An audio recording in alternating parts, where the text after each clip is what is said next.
Hello and welcome to the 1999 Holiday College Panel here at Hopewell Valley Central High School. I'm Tina Rank and I'm one of the guidance counselors here, and each year we invite students who have graduated from Hopewell Valley to speak on behalf of their college experiences, and we hope that this will provide some insight to our present students here at the high school. At this time, I'd like to welcome all of the graduates. Welcome back. And if you could tell us the name, your name, the school that you go to, the size of the school, where it's located, and your major. My name's Caitlin DeMuzio. I go to Gettysburg College in southwestern Pennsylvania. It's about 3 hours from here. There's a little less than 3,000 people. And I have a design special major, which means that I've designed it myself. It's called sport management. Hi, I'm Kristen Horvath. I go to Rutgers College in New Brunswick, pretty close, 45 minutes away. It's about 30,000 undergrads, and my major is biology. My name's Andy Kager. I go to Bucknell University, which is located basically in the center of Pennsylvania. We have just under 4,000 students, and my major is business management with a concentration in finance. My name is Ryan Kennedy. I go to Boston College in Chestnut Hill, Massachusetts, which is about 15 minutes outside of Boston. There are approximately 10,000 undergrads at the school. Oh wait, and I'm a history and computer science major. Sorry. My name is Matt Rader. I go to Bowdoin College in Brunswick, Maine. That's in coastal Maine. It's 2 hours away from Boston. And my major is, I will be a history major. My name is Kim Cheese. I go to Muhlenberg College in Allentown, Pennsylvania. We have about 1,800 students right now. It's about an hour and 15 minutes from here. I have a self-design major of communications and sociology. Hi, I'm Caitlin Stone. I go to Tufts University. It's about 5 miles north of Boston in Massachusetts. There's about 4,500 undergraduates, and I am a child development major. My name is Jordan Rock. I go to Loyola College, and that's in Baltimore, Maryland. There's about 3,500 people there, and I have a major in business economics with minors in computers and biology.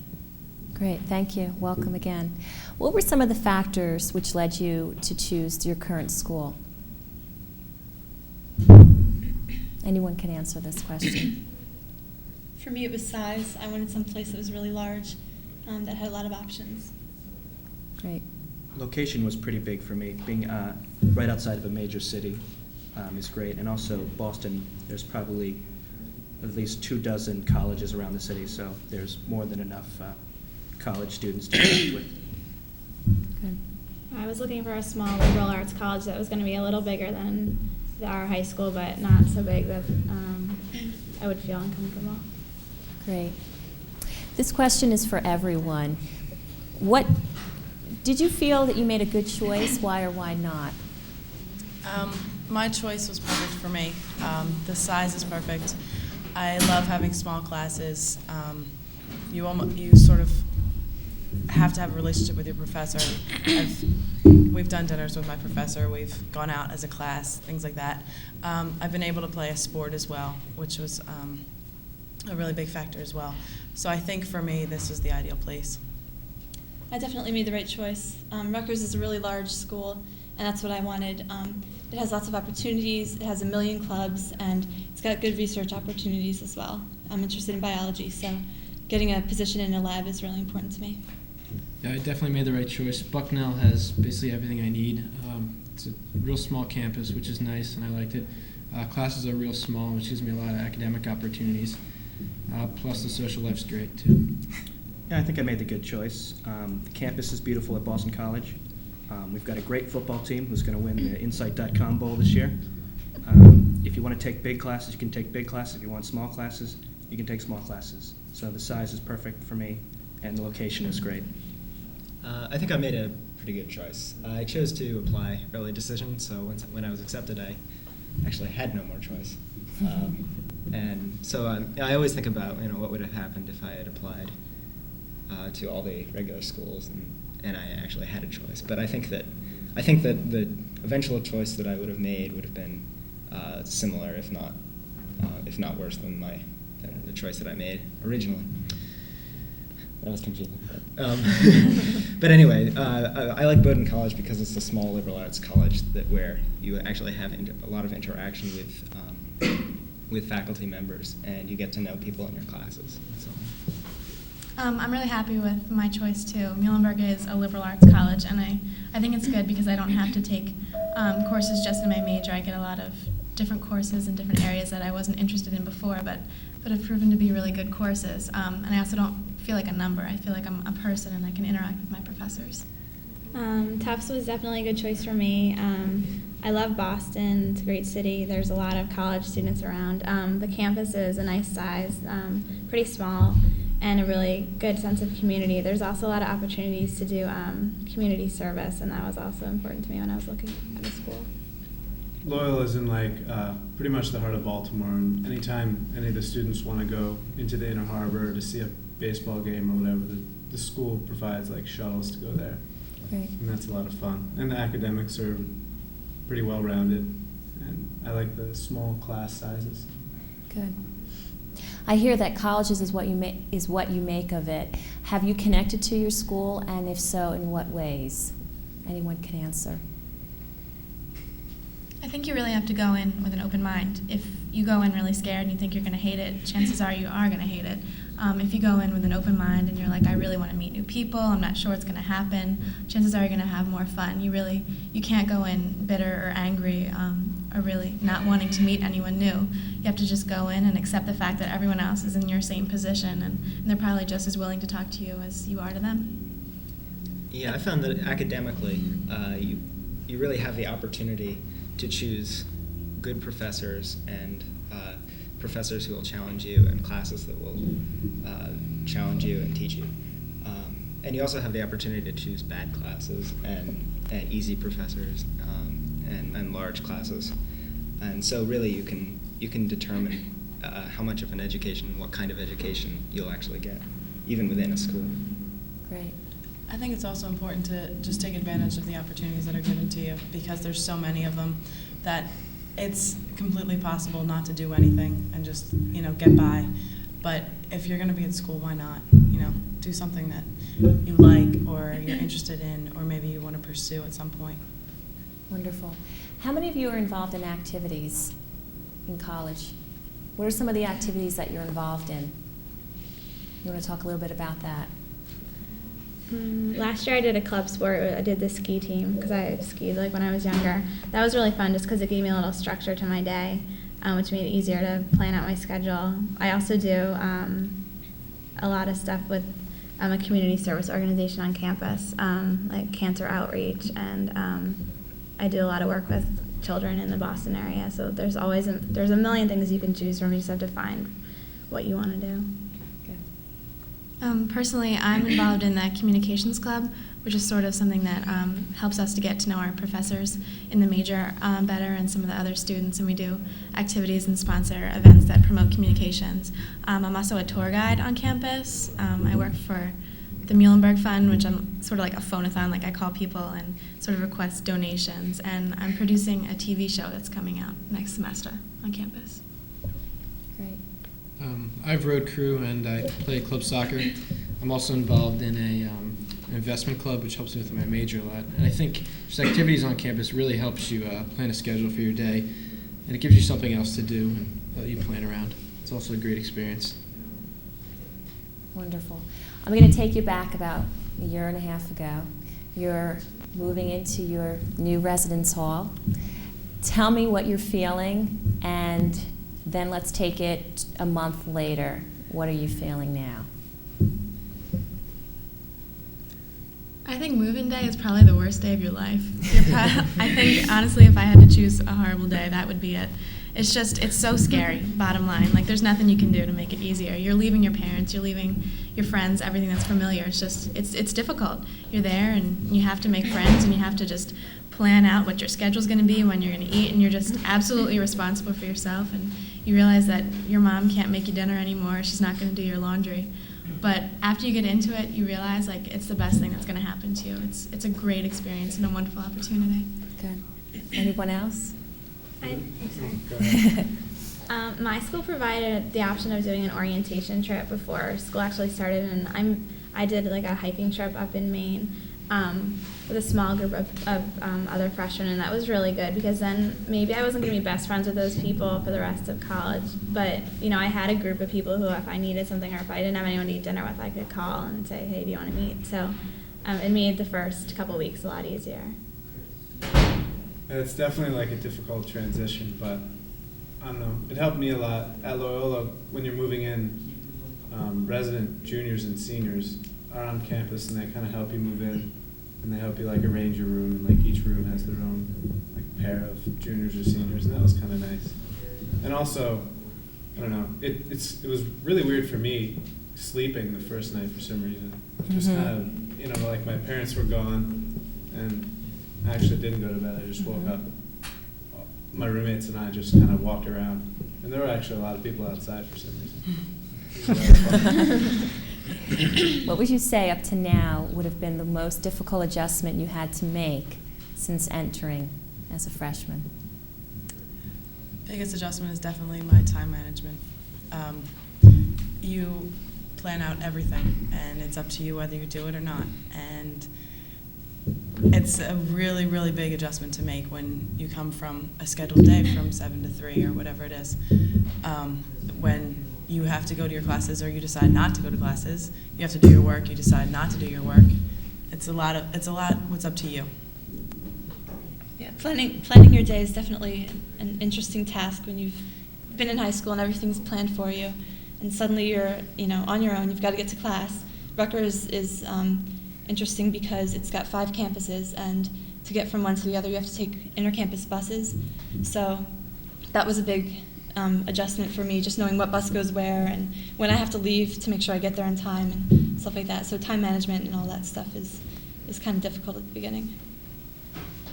Also, the work itself is very different. I know in high school you had a lot of assignments where you just have to do homework that's due the next day, whereas in college it's just a lot of reading, a lot more reading than high school was, and a lot of preparation for the future. You really can't save everything until the last minute or the night before. You just won't get everything done and get it done well.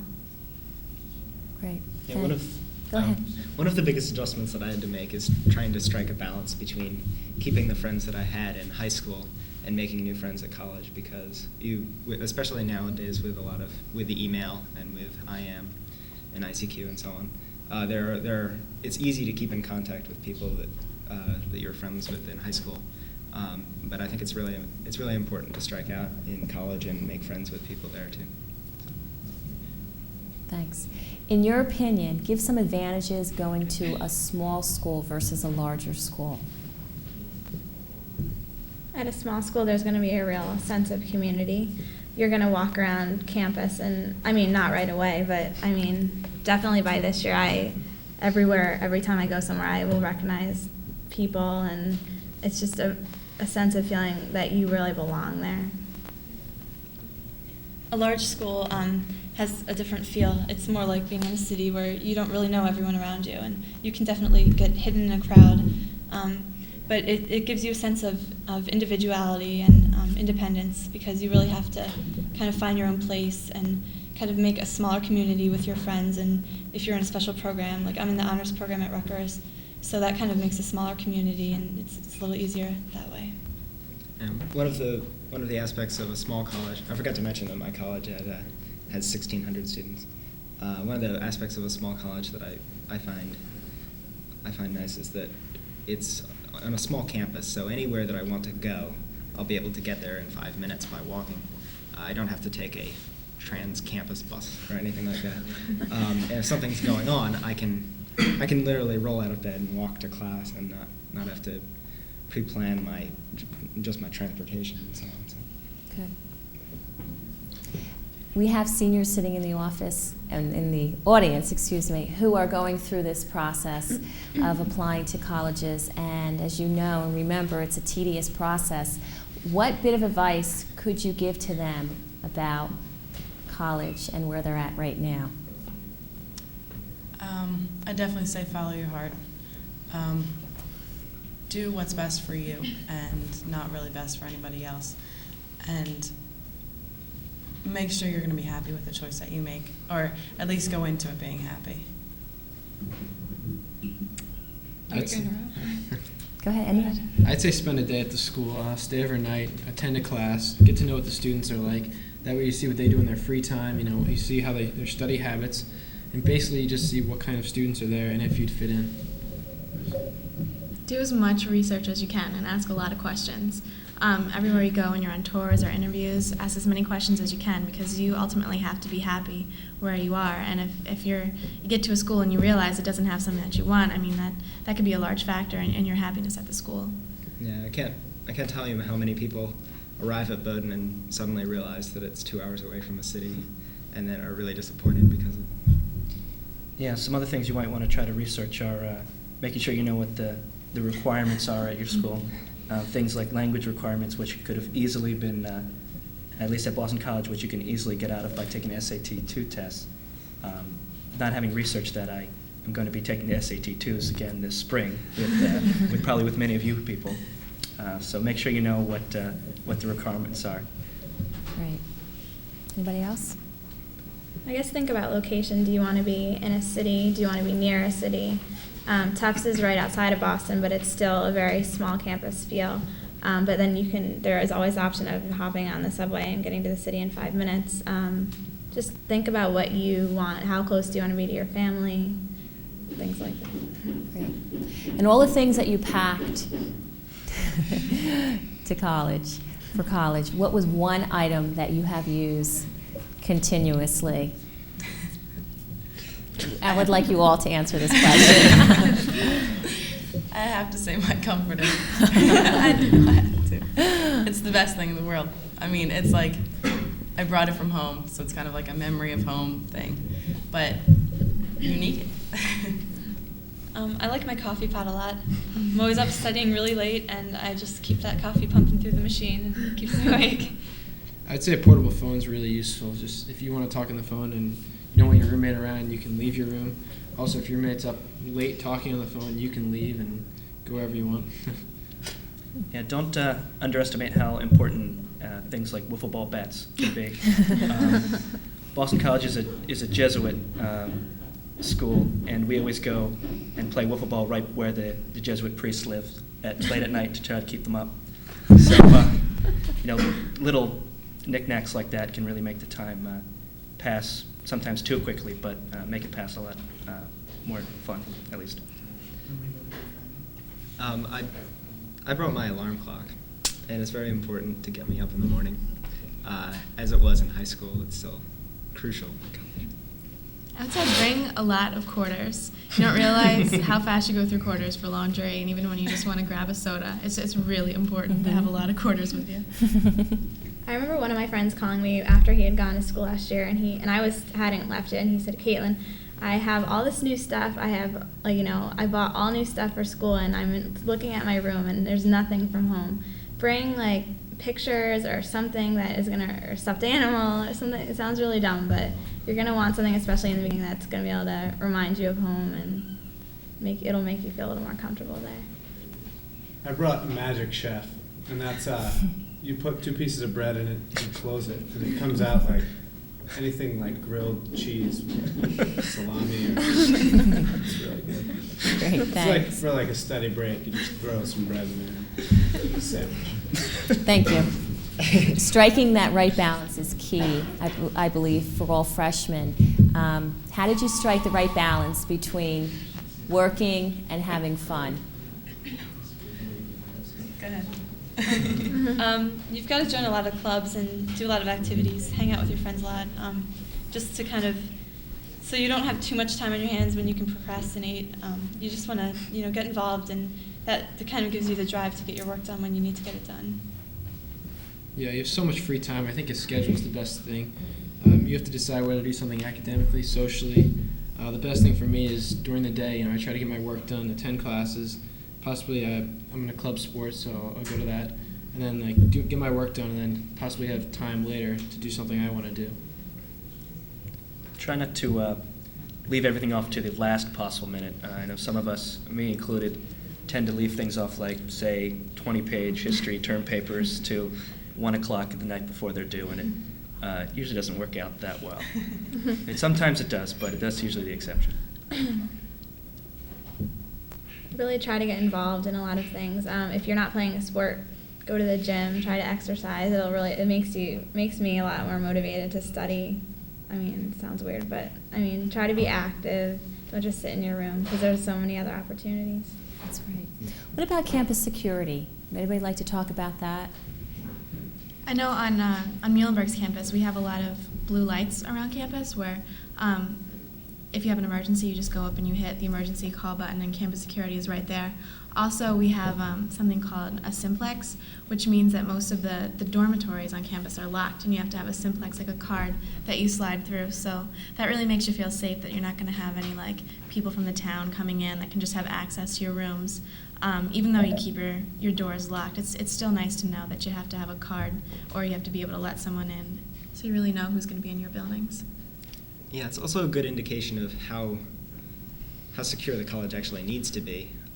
I went to one college, or I visited one college in the city that you couldn't get into any building, even if you were a student, unless you actually lived in the building, and that struck me as actually too much security, more security than I wanted, and I'm sure it was necessary for the school, but I decided on a college where there was a little bit more freedom.